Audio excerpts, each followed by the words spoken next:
Hello, welcome everybody. It's Leanne Wells from the Consumers Health Forum here. Sorry about our slight delay this afternoon. We've just had a few technical difficulties, so I hope you've all persevered and hung in there with us.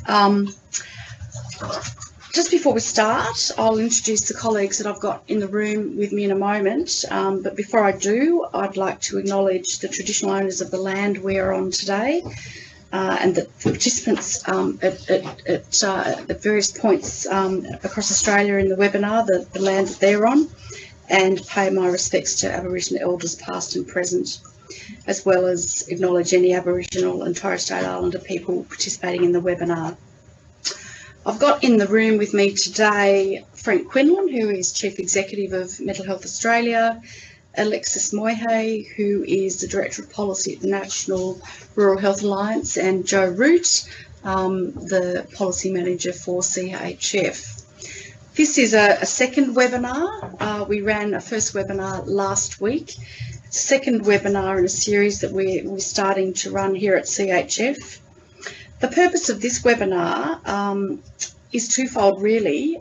We've partnered with Mental Health Australia and the National Rural Health Alliance to put together a colloquium next week for emerging consumer and care representative leaders. So this webinar is designed to provide them with useful background information about all that's happening, I suppose, or highlights from things that are really live and happening in the national health reform space. So we hope you find that useful. But in putting that together for our colloquium participants, we thought it would also be useful information to our wider membership and network. So welcome one and all. Just housekeeping. There is a question and answer box that you can use at the bottom of the screen. What we'll do is we will break at a couple of points after Frank's presentation on mental health and after Alexis's presentation on rural health and take some questions. We probably won't be able to get to them all, but what we will do, we're logging them and we'll answer them and put them up on our website along with the slides and a recording of today's webinar. Okay, So what we wanted to cover today, we've chosen 5 topics that you can see up on the screen now. They've been chosen because they're key areas for reform at the moment. If you've got any ideas too for any future webinar topics you'd like us to cover, please send those through, because these are something that we can put together for our members and stakeholders reasonably easily.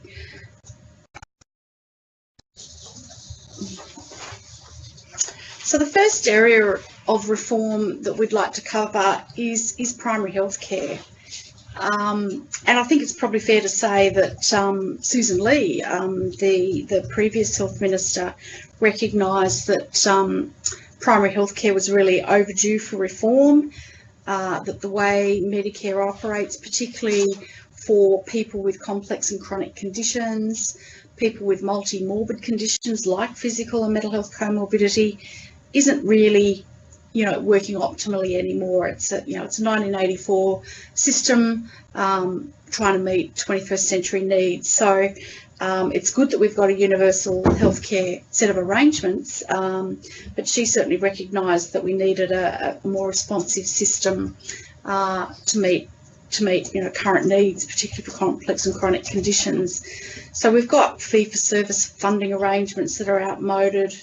And we've got a system, and I'm sure Frank and Alexis will concentrate on this point too, that doesn't really integrate very well at all. Certainly primary care doesn't integrate well with hospital, aged and community health services community services as much as we'd like to see.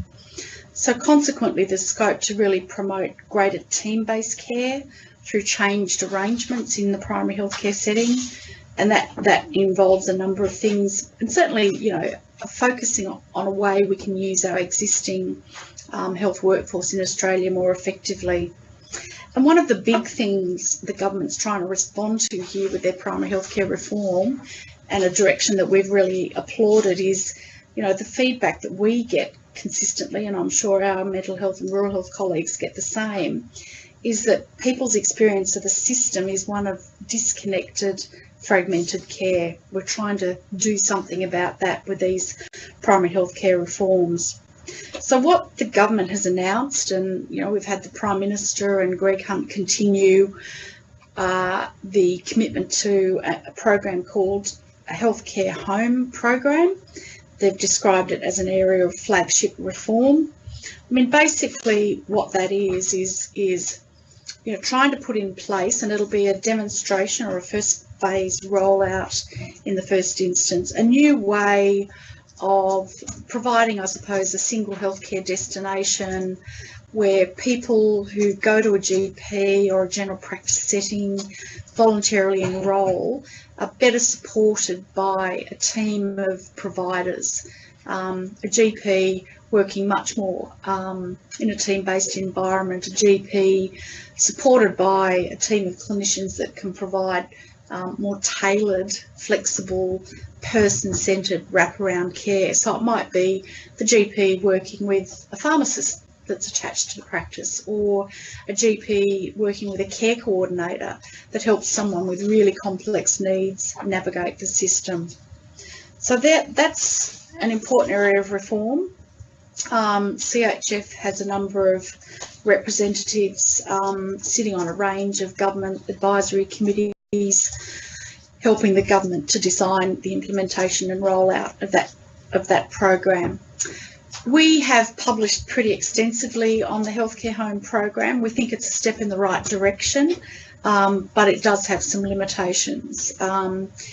We think it's very good that it's focusing on people with complex and chronic conditions in the first instance, but we think that, the whole community, there are many other people with different sets of complex needs, such as families with children, older people who would benefit from the notion of being able to access coordinated multidisciplinary care through a single health destination. So you'll probably see more of CHF advocacy about how the healthcare home idea can be extended and accelerated, because we think it's an important area to move into. Primary health networks are another area of reform. They were officially formed on 1 July 2015. Most of you probably would have heard about them. They replaced the 61 Medicare locals, and they're a key component in what the government's trying to achieve around integrated care and healthcare reform.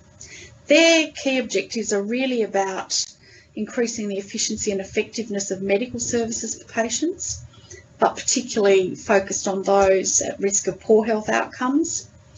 And this sounds a bit mantra-like, but their business really is about improving the conditions of care locally, working, and the intent certainly is that they work with lead clinicians and lead consumers who can advise them on need in the community to ensure that patients receive the right care at the right place in the right time.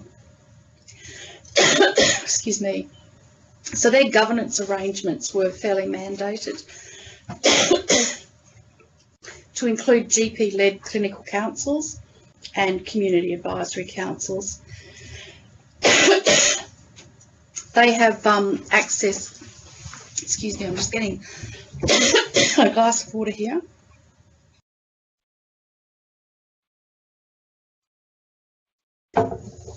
They have access to 4 streams of funding, some of it flexible, some of it covers their operation. Some of it involves fairly big money, and Frank will touch on this, I'm sure, devolved from the federal government for commissioning services for mental health and in the drug and alcohol space. And they also have innovation funding, which is quite substantive, really to use very flexibly to commission services or design new services or strengthen existing services in areas of need for their community. So you'll see them supporting innovation and improved access in areas like after hours, for example. So it is early days for primary health networks, but I suppose for those of you that were online last week, some of the principles that are underpinning why they're in place in the first place is that notion of place-based healthcare, and that, you know, regional solutions, given a country as diverse as ours, designed locally and implemented locally, better meet need more flexibly. So that was a fairly rapid run through of the two key areas of primary healthcare reform. There's lots of material published about those, and if you want any further information, we've certainly got some of those documents and things on our website. I'll now hand over to Frank to cover off some of the big ticket items in mental health. Thanks, Frank. Thanks, Leanne, and thanks for the opportunity to be part of today's discussion, which I might just say from our perspective here is a little bit weird because we're talking at a computer, and I no doubt won't get as much feedback on the generally hilarious comments that I make at different times during my presentation. So we should probably think about a canned laughter track, I think, just to accompany us. In any case, I intend to just talk broadly about mental health reform and sort of at the highest level in a way, because we don't have long today. But as Leanne's indicated, there's the opportunity for questioning, and really happy to be part of any ongoing conversation that we can have around these things. We begin really by saying that mental health has been an issue for a very long time. And I hope the picture that I've popped on your screen that I took outside Old Parliament House some time ago sort of captures for me a very strong sense of just how difficult the situation has been in mental health for such a very long time. And so I intend to just talk briefly about the sort of headline reforms that are occurring in that space and simultaneously at the moment. We've had a review of mental health conducted by the National Mental Health Commission, conducted in 2014, responded to by the government in 2015, and really still, I think, the basis of our reform agenda. At the same time, we have the implementation of the NDIS gathering momentum. And that's relevant to us because many of the Commonwealth Government programs that deliver services in the mental health space have been rolled into the National Disability Insurance Scheme, and that's creating some challenges on the ground. We're in the throes of negotiating now the 5th National Mental Health Plan, and some of you, I hope, will have been involved in those discussions and possibly made submissions to that process. And I'll finish by talking about the fact that we have a new minister, and I think that the opportunities that are created with a new minister are always interesting, because it does represent a change of environment and a change of direction. So the National Mental Health Commission review, I won't dwell on it because its findings were essentially that the mental health system, and I don't think this will be news to anybody who's experienced the mental health system, was fundamentally dysfunctional. Massive sort of structural shortcomings, hit and miss arrangements across the country, as Leanne already indicated, a lack of integration between hospital care and primary care and community care. And it found at one point even to say that the mental health system was actually a drain on people's well-being, which I think is a damning finding. And you might have hoped would have created a bit more of a sense of urgency than it has. But nonetheless, their review gives us a basis. They found that the Commonwealth currently spends an enormous amount of money on mental health services and programs one way or another. They put the figure at about $10 billion. I know when you talk to someone like Alan Fells, he'll say the cost to the economy is actually more in the order of $60 billion. If you talk to employers, they'll say that the cost to employers is something in the order of $10 billion. So there are just simply huge costs associated with mental illness, and frankly, associated with not doing enough about it, I think, largely. So we often, as the Commission found, invest too heavily in the expensive services that are hard for people to reach, and we don't spend enough on the many of the community-based services that people can more easily get access to. We might talk a bit more about that. So the government's response then, when it came, said that they wanted to commission Commonwealth programs through the PHN flexible funding pool that Leanne's already identified. So programs like the Commonwealth programs that the Commonwealth have been delivering for some time get collapsed down into that pool. Programs like ATAPS and the Mental Health Nurse Incentive Program and a raft of others get collapsed into a flexible pool. And over time, PHNs will get to spend that in a way that responds better to the local community. Government say they're going to invest in a digital mental health gateway, and that work is underway to allow people easier access to the system.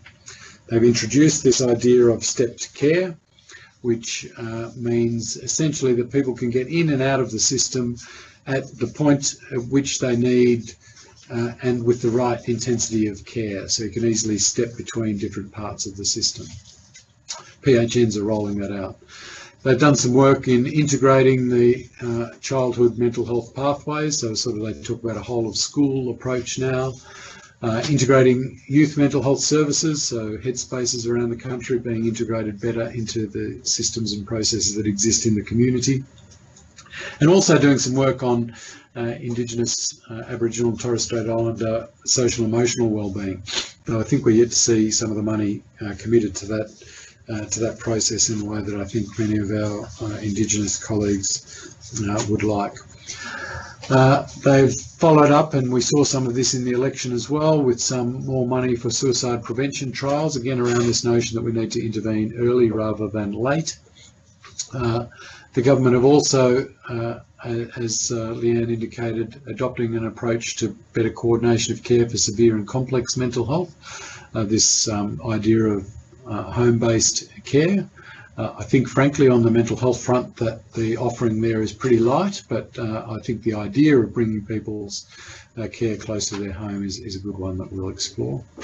And I've already talked a little bit about the government have committed to taking a national leadership role in relation to the 5th National Mental Health Plan, because I think over history what we've seen is that unless the Commonwealth Government do take that leadership role, it's very hard to get states and territories to come to the table. I want to talk briefly about NDIS implementation because, as I said, sort of half of the programs that the Commonwealth offer in the mental health space have now shifted into the flexible funding pool being delivered by primary health networks. The other half, programs like Personal Helpers and Mentors and Partners in Recovery and other programs, have been collapsed into the National Disability Insurance Scheme. And so those programs will eventually no longer exist as NDIS rollout continues. And so we're seeing some real challenges, frankly, because I think it's very unclear yet what the boundary is between the National Disability Insurance Scheme and mainstream mental health services. The Productivity Commission is currently investigating that, and I hope some of you are going to make submissions to that process. The Joint Parliamentary Inquiry into the National Disability Insurance Scheme is also making inquiries into this issue at the moment. I'll come back to the numbers in that in a moment, because I think the numbers give you a sense of scale.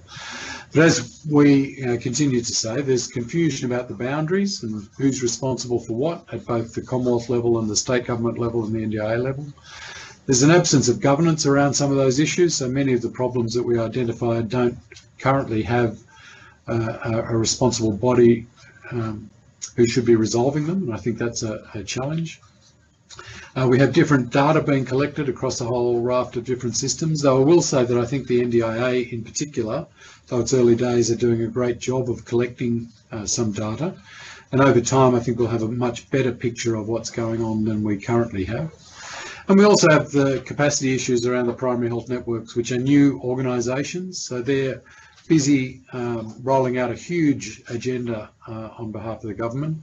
And I think working out the boundary issues between what PHNs are responsible for, what the NDIS is responsible for, and how we manage that remains a problem.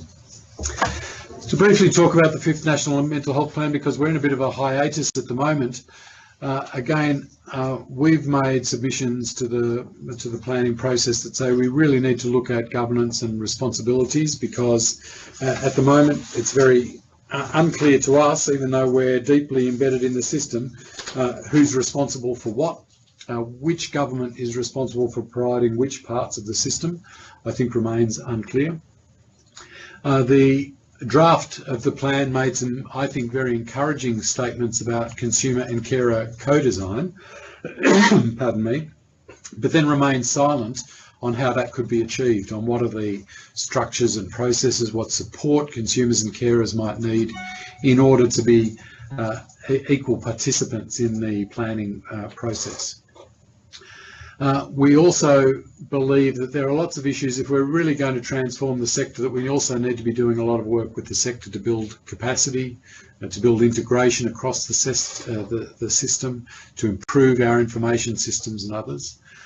Most importantly, we think we need transparency and accountability in the system. I think this goes to the role of the National Mental Health Commission.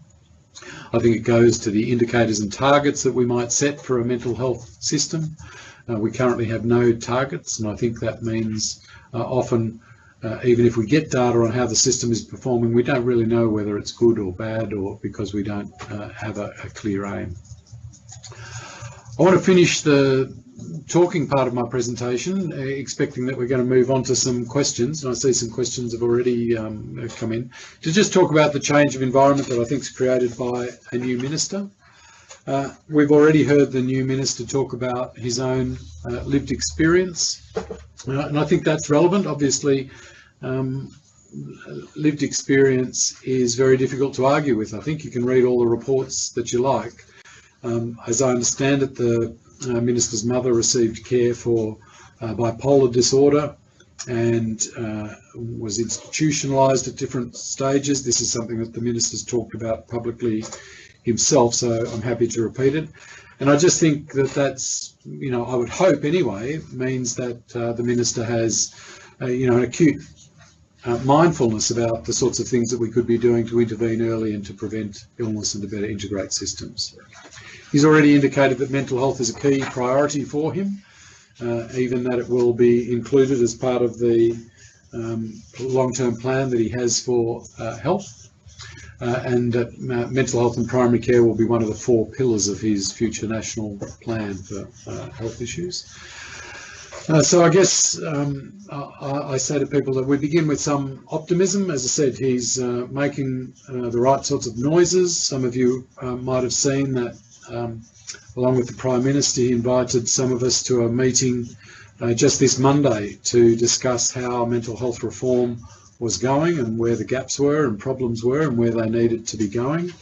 And so seems to be taking a very active interest in these issues. Converting that into action in the current difficult environment is, of course, a challenge.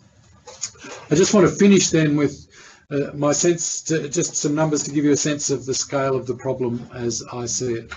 On the government's own numbers, 690,000 Australians experience a severe mental illness each year.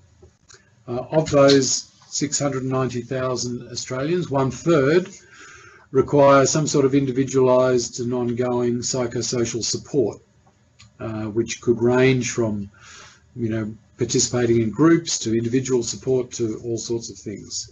And of those, only 64,000 people will receive places in the National Disability Insurance Scheme. So we're concerned that that's a huge gap opening up in our service system. We maintain a view that we should have a really, really good National Disability Insurance Scheme, and that it should provide care to those very small number of people, the 64,000 people who might be judged to have a lifelong disability. But we think that there's a whole focus of attention that needs to be given again to ensuring that we have an excellent mental health system that exists outside the National Disability Insurance Scheme, well integrated with the National Disability Insurance Scheme, but in order to provide that care. So I might leave my comments there. I understand that there have been some questions along the way. So I'm reading a question. I don't know who this is from, but it says, what other options are there for consumers to access better mental health services as the NDIS seems bogged down in crisis? What policies are being pushed to address this? I think that's a very acute representation of the problem. And what we've been advocating in order to solve that is that we should continue the existing programs as long as is required in order for there to be an appropriate crossover. So we're saying let's not dissolve and dismantle programs that are existing and working and providing effective care and support on the ground, until we're sure that the National Disability Insurance Scheme is working well, and until we have a really clear idea about the services that exist outside. Next question, does mental health reform consider the importance of intergenerational trauma?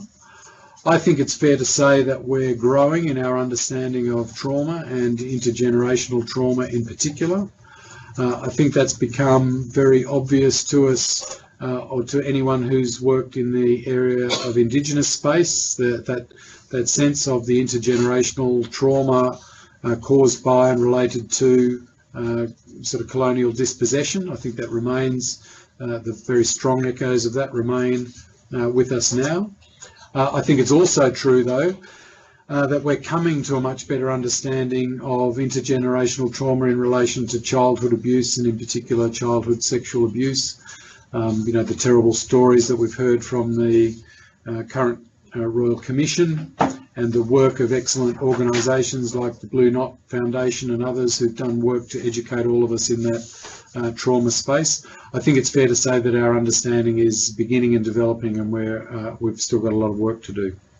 Next question, how can we support frontline care warriors better? And I think there's a couple of issues there. One is I think that we're really at the beginning of developing a workforce of frontline warriors in terms of a peer workforce, and I think we're seeing the development of a peer workforce that's going to be very, very important to future work, but I think we're just coming to our understanding of that. And I did hear a presentation from a UK presenter recently that said when they surveyed their frontline mental health staff across their mental health systems, that something like 40% of them were experiencing mental distress. So it's a real issue, and I think it's one that we haven't thought about enough. Unfortunately, we've run out of time for questions. As I said, I'm very happy to take those questions on notice, and with our friends at Consumer Health Forum, I'm sure we'll get a way of responding to those and getting back to you. And thanks very much for the opportunity to have a chat to you today. We're going straight to Alexis from Rural Health. So thanks again.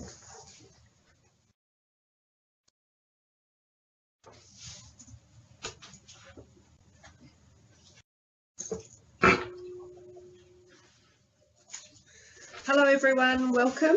It's a pleasure to be here, and thank you to the Consumer Health Forum for having us. Firstly, I apologise for my very deep sounding voice. I have a horrendous cold that my gorgeous children have passed on to me. So luckily we're talking through this forum. I'm the Director of Policy at the National Rural Health Alliance, and I guess before I talk a bit about some of the policy areas that we're really focused on and are finding somewhat challenging, I just wanted to paint the picture about what rural health really looks like. So without boring you with too many facts and figures, just to give a little bit of a perspective on the demographics. We know that there are 7 million people living in rural and remote Australia, and that 65% of Aboriginal and Torres Strait Islander people do live in rural and remote areas. We know people generally have lower incomes but higher costs of living, resulting in less disposable income. We know that people often have lower rates of education. The statistics tell us that they're much less likely to go onto university. It's about 50% less likely to go to university if you're from a rural area, and 90% less likely if you're from a remote area. We know that people are very unlikely to have private health insurance. And we know that access to internet services are far reduced, including mobile phone access and also broadband access.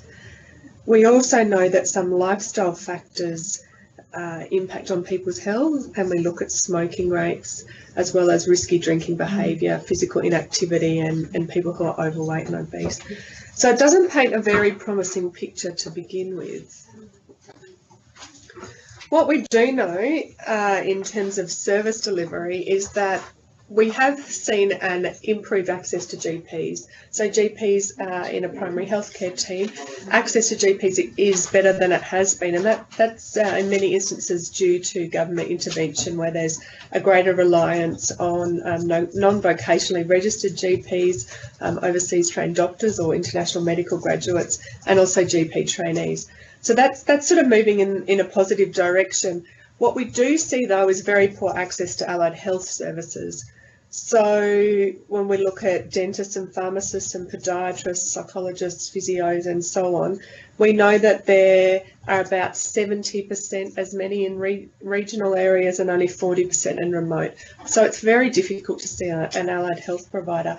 This is particularly of interest when we start talking about early intervention and prevention, because these are members of the primary healthcare team who would have a key role in that area. We also know that access to specialist services are almost impossible, where many people leave their hometowns to travel into major cities or large regional centres to see specialists. I guess when I think of these things, I think about mental health as a good example, and Frank certainly can attest to this. We know with mental illness that there's actually a similar prevalence of mental illness in rural and remote areas to in the city.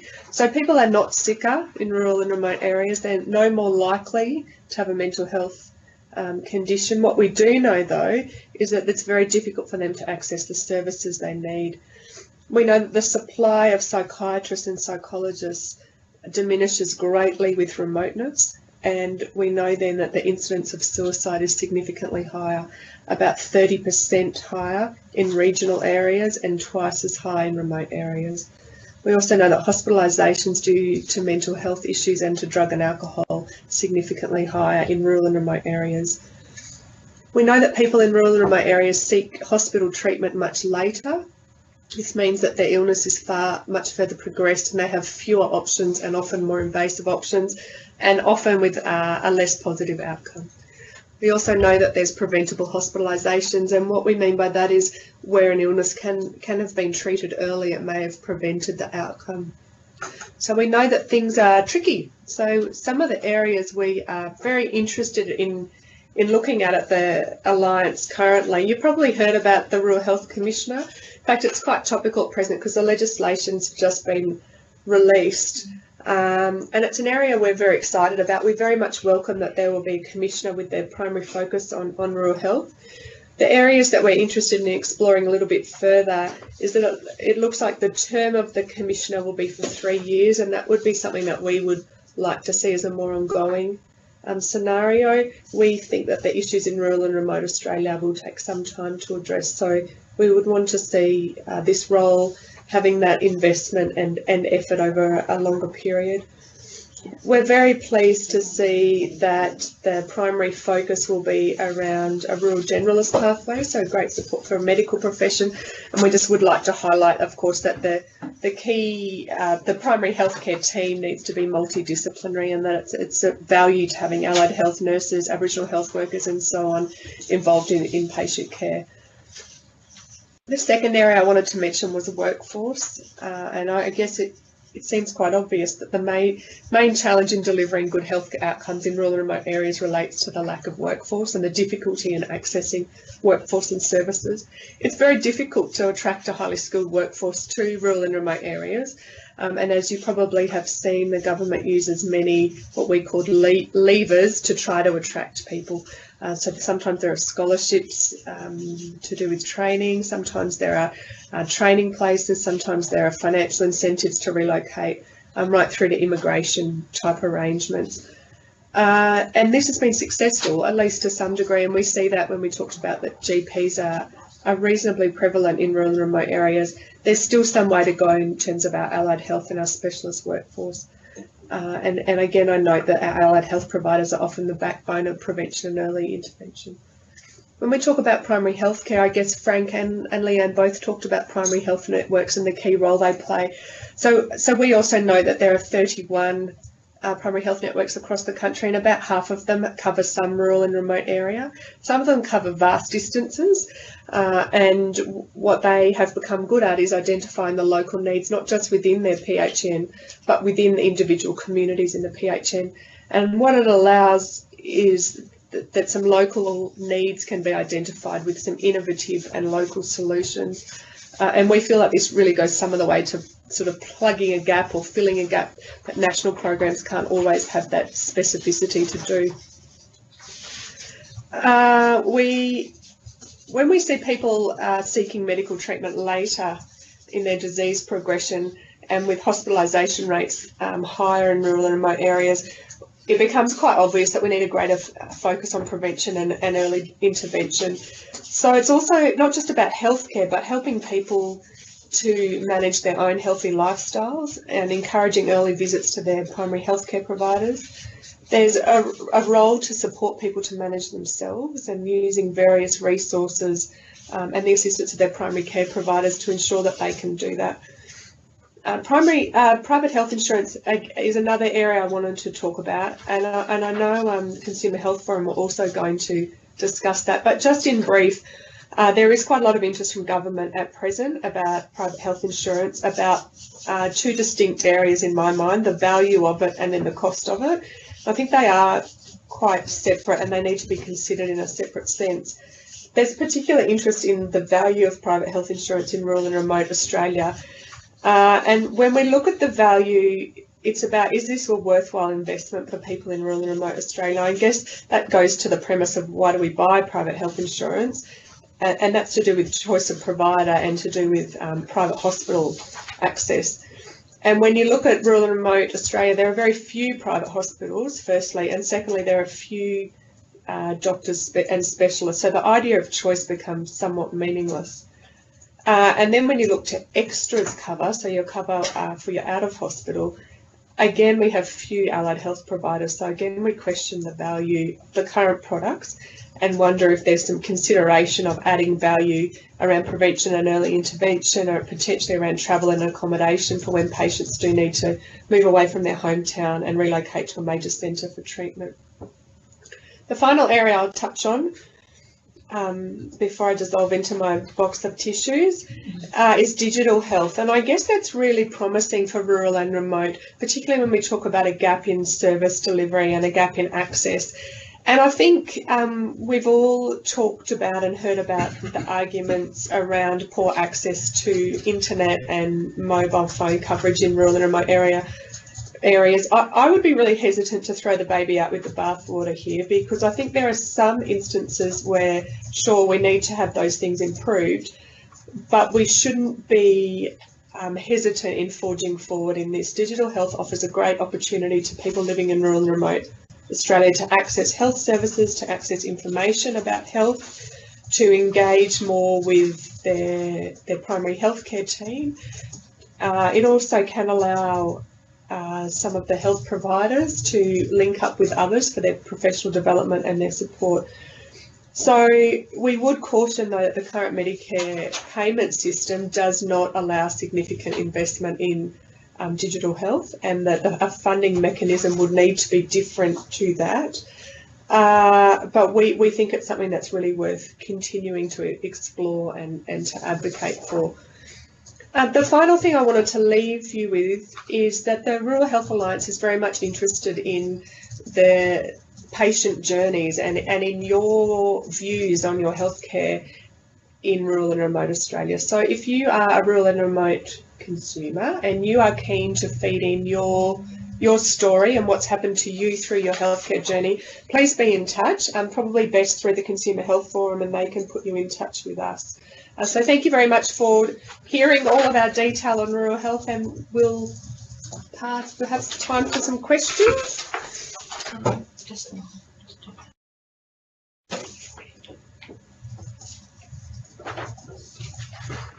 So we've got just time for one question. This one is about, interestingly, digital. So thank you for the question. The question says, should the health sector work with communication specialists, e.g. the NBN, to help get better outcomes? That's absolutely correct. And I guess the NBN comes with great advantages in so many sectors, and health is the one that we are most keenly interested in. But we can't lose sight of the fact that having this fantastic access to internet through NBN means that people are just better connected, and that in itself is a step in the right direction. We have an ongoing conversation with the NBN agency, so we're certainly talking to them about what the requirements are to deliver health services. But as I said, we feel quite strongly that it's not just about the delivery of specific service, it's about support for communities, it's about people being able to access information on the internet, it's about providers being able to submit their Medicare claims electronically, about the sharing of clinical information if necessary. It's about a whole raft of things and not just providing a service. So absolutely we would agree with, should the health sector be working with the communications sector, certainly.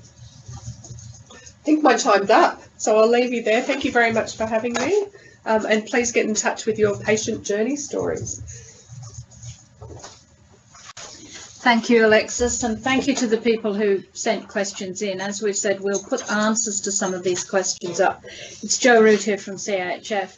I'm going to go on to private health insurance very briefly. This will be a quick overview. This is one area where we think it might be of value to have a dedicated webinar a bit later in the year when we see where things are going with private health insurance.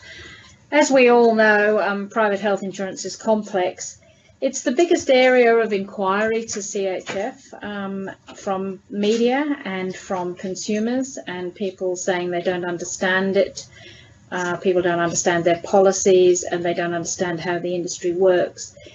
It's good to remember that all parts of the health system have a stake in this: hospitals, both public and private, allied health professionals, insurance companies and consumers. And it's interesting because consumers don't really have a good understanding of it, even though it costs them a lot of money. I mean, a fully comprehensive policy now, if you don't get the private health insurance rebate, will cost you upwards of $6,000 a year, which is a large proportion of anybody's income. The private health insurance, the government investment in private health insurance is designed to assist with the costs of care in the private system, support choice of private provider, and to help take the pressure off public hospitals. That's what the government wants private health insurance to do, and it's why they invest up over $6 billion of taxpayers' money to support the industry. In our view, the current reality of this is that it probably doesn't meet all of those objectives. Consumers increasingly are thinking they don't get good value for money. It might assist with the cost of care, but increasingly people are finding large out-of-pocket expenses, and they're seeing it beginning to weigh up whether it's worthwhile. And we're seeing a drift of people away from private health insurance. The key issues for consumers really are around complexity of policies. There's over, depending on which estimate you take, but around 50,000 possible policies or that people might have, even though when you go to buy a new one, your choices are restricted to 200 or 300. There are exclusions and restrictions within policies. People think they're covered, they're not covered. They have limited daily rates, limited amounts of money, particularly around coverage for psychiatric inpatient care is one area where people say they're not covered. Premiums are rising. We've all just got our letters telling us that our premiums have gone up from a weighted average of 4.8%, but many people will find their insurance has gone up by considerably more than that. And it's becoming unaffordable for a lot of people, and we are seeing a drift of people away. Numbers of people insured are starting to decline, and that's partly because of premiums, so partly because of cost. But as Alexa said about value, what do you get for your private health insurance? Is it worth it? Do you want to pay that money? So I think the out-of-pocket costs is a key part. The government's got it under review at the moment. There's a private health ministerial advisory committee which CHF is on, and it's the committee is providing advice to the minister on all aspects of private health insurance and looking at categorizing health insurance into easy to understand categories, getting standard definitions, greater transparency and simplifying billing, and really is trying to ensure that private health insurance actually provides value for money and meets people's needs. That Private Health Ministerial Advisory Committee is not looking at the private health insurance rebate, it's not looking at the Medicare levy surcharge, and it's not looking at lifetime health cover. So it's not looking at the three parts of government policy that are designed to encourage people to keep private health insurance. There's been some talk in the media of where this design work is going. They're looking at having tiers of insurance so people can have either a bronze, a silver or a gold and have greater certainty about what they get. They're standardizing definitions, and so people understand what they're getting. When you ring up your insurer, you'll be clear that you are covered to have that particular operation or intervention, and that you can access it, and so you don't have bill shock. We hear of people who are clearly don't think they're covered for things, and then they get into the private, either the private hospital or opt to be a private patient in a public hospital and find they're not covered and have to meet any gap payments themselves. And this can be a cause of great consternation, and probably is one of the things that we at CHF get contacted about the most, about how can I have to pay $5,000 when I've already paid my private health insurance. And I think the review hopefully will address that. The other issue which we need to have a look at is when private patients are in public hospitals, and some public hospital systems encourage people to opt to be a private patient as a way of helping your local hospital. I think people who are thinking of doing that need to make sure they understand what payments they will be up for, what gap payments they have to pay, and that's something that CHF will be talking to our state and territory peaks about how we can make sure that there is a system that is fair to both people who have private health insurance, which is 50% of the population, and the other 50% of the population who don't have private health insurance but help fund it through the private health rebate. So that's a very brief overview of where the reform issues in private health insurance. And as I said, we're thinking that that will be one that we will do another webinar about when we get a clearer picture of where the government's going to go on its reform agenda. The last topic that we're going to cover today was the review was pharmacy. And community pharmacy in particular. There's currently a review of pharmacy remuneration and regulation underway. It's an independent review. There's 3 people on the panel. There's Stephen King, Bill Scott, who's a pharmacist, and Joe Watson, who some of you may have heard of, but who is the consumer on the panel. We're currently awaiting the release of the interim report.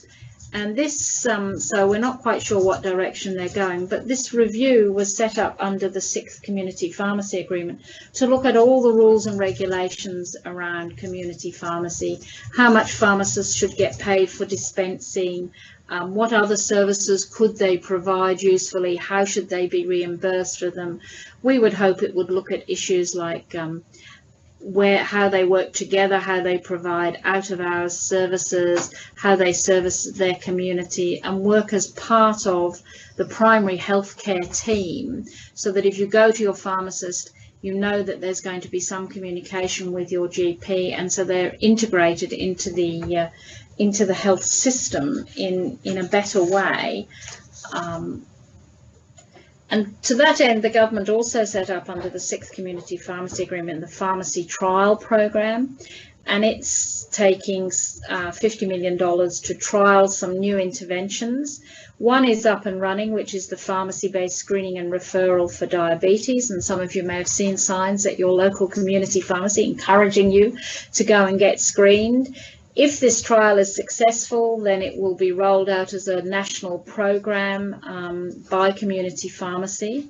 They're also looking at improved continuity and management of patient medications, particularly when people are discharged from hospital. We know that when you're discharged from hospital, it's a key time to make sure that people understand their medications, know how to take it, can talk to somebody about the issues that might arise from taking the medication, and how they can do that.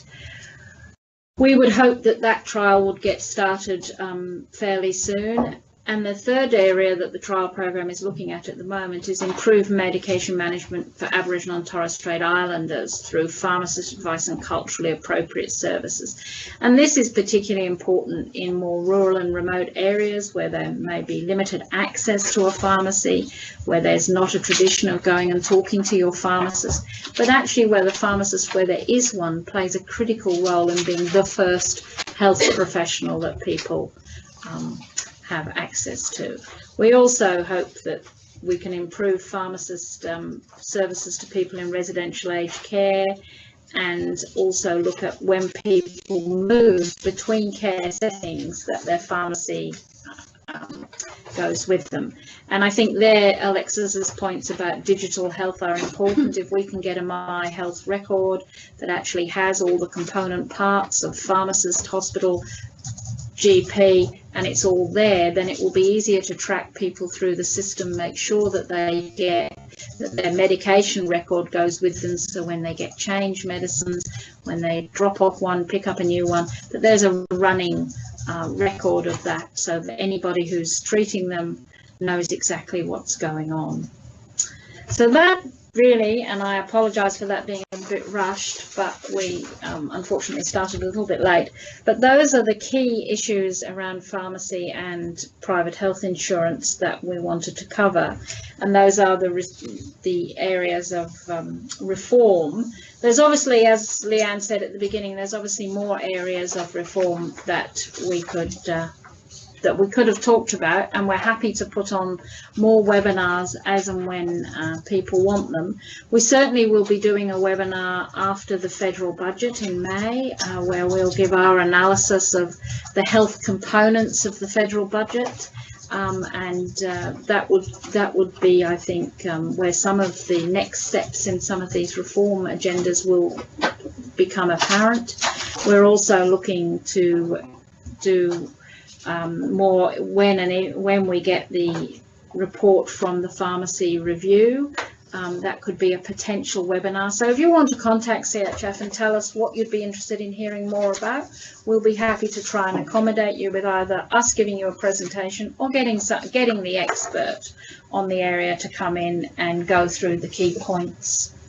So I apologise that we don't have time for any questions today, but if you've sent them in, we will put them up alongside the slides from today and the recording of today's webinar, which will be up with links on the CHF website either later today or tomorrow morning.